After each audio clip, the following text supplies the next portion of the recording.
Alison Van Rassel. Salut. Salut, comment ça va? Ça va tellement bien, je suis heureuse de te voir. Moi aussi, toujours contente de te voir.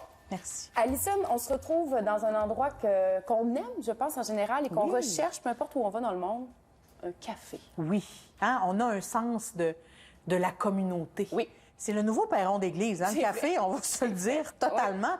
Puis je vais te présenter des lieux qui sont tant beaux, Oui. mais que bons, aussi. Oui. Exactement. On va commencer à l'autre bout du Canada. On va faire un tour à Vancouver. On est proche du quartier de Gastown, très trendy, très tendance. Nemesis. S'entourer de beau dans la vie. Oui. On voyage, on veut juste être bien, on veut bien manger, des sandwichs déjeuner hallucinants, Ils sont bons. des viennoiseries, des créations gourmandes extraordinaires avec le café d'un des meilleurs torréfacteurs au Canada, Nemesis. La traçabilité, non seulement dans les produits dans la tasse, mais aussi présenté au comptoir. Écoute, c'est gourmand, c'est beau. Qu'est-ce qu'on n'aime pas là-dedans? Déjà qu'on aime Vancouver. C'est beau, alors on va dans ce café-là. Ouais. Ensuite, un endroit qu'on ne connaît pas nécessairement pour cette particularité-là ou cette spécialité-là, Calgary. Quand même, hein? Chapeau de cowboy. Oui, au-delà du chapeau de cowboy, plus loin. il y a quand même une scène prédominante en termes de café de spécialité à Calgary parce qu'il y a des belles entreprises d'importation de café.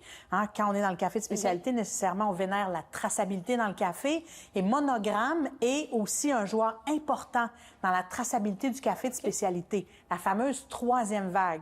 Quand on parle de troisième vague de café, c'est cette vague où on veut savoir d'où provient le café, qui est le fermier derrière la production, qui le torréfie. Et Monogramme torréfie le café, le sert. Il y a une des meilleures baristas au Canada qui est là derrière les achats. On ne peut pas se tromper avec le travail de Jill. Monogramme à Calgary. Est-ce que c'est vrai que les consommateurs, justement, veulent de plus en plus savoir d'où ça vient, qu'est-ce que c'est pour leur propre chef? Absolument. Pour le plaisir, Mariam, on va se le dire. On regarde la viande d'où elle vient, on regarde les légumes d'où ils viennent.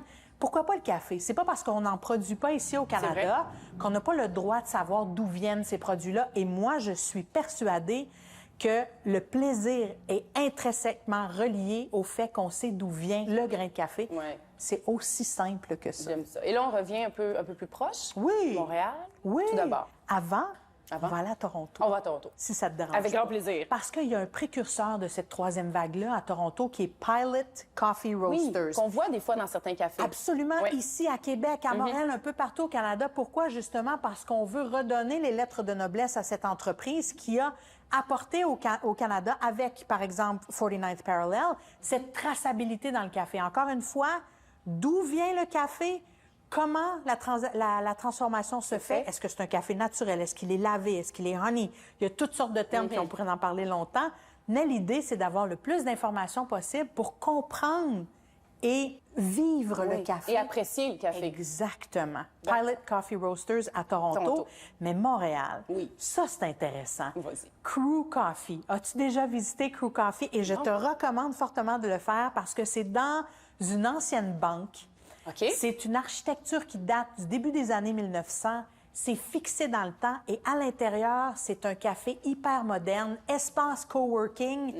On a faire un petit voyage. J'en pense, j'ai des frissons parce que on a l'impression de faire un voyage dans le temps, littéralement. Mais en même temps, on débute en disant s'entourer de beau et là, on vit un moment. C'est boire un café, mais regarder au plafond, regarder au mur, regarder partout. Là, ça devient vraiment multisensoriel, puis ça, c'est toute une expérience. Alors, Montréal, c'est le Crew Café. Crew Café, exactement. C'est sûr que je vais aller faire un tour à cette ancienne banque. Et là, on se trouve dans un magnifique café que je ne connaissais pas à Québec, Filtre Café. On est en plein cœur du quartier Saint-Sauveur, c'est chez moi. C'est mon quartier. À la maison. Et quand on parle justement de sentiment d'appartenance à une communauté, ce que Jonathan et Chantal réussissent à faire, c'est ça. Ils parlent aux étudiants d'ici, ils parlent aux familles d'ici, ils accueillent les chiens même. Mon petit chien Miso aime. Ben oui, absolument. Et donc, c'est ça, on met en valeur justement la communauté de Saint-Sauveur. Il y a un sentiment d'appartenance aussi, mais une curiosité de la part des propriétaires aussi pour le café de la troisième vague. C'est suite à un voyage en Australie. Ils se sont spécialisés dans le flat white. C'est un tout autre genre de café que je vous invite à venir ici pour justement discuter avec les propriétaires, Chantal et Jonathan. Magnifique. Fait que le filtre café soit rue Saint-Vallier à Oui, Québec. absolument. Ben, merci, Alison. Hey, cheers! Cheers! Bon, oui. Oh, on a le droit. Quand même. Santé les gourmands!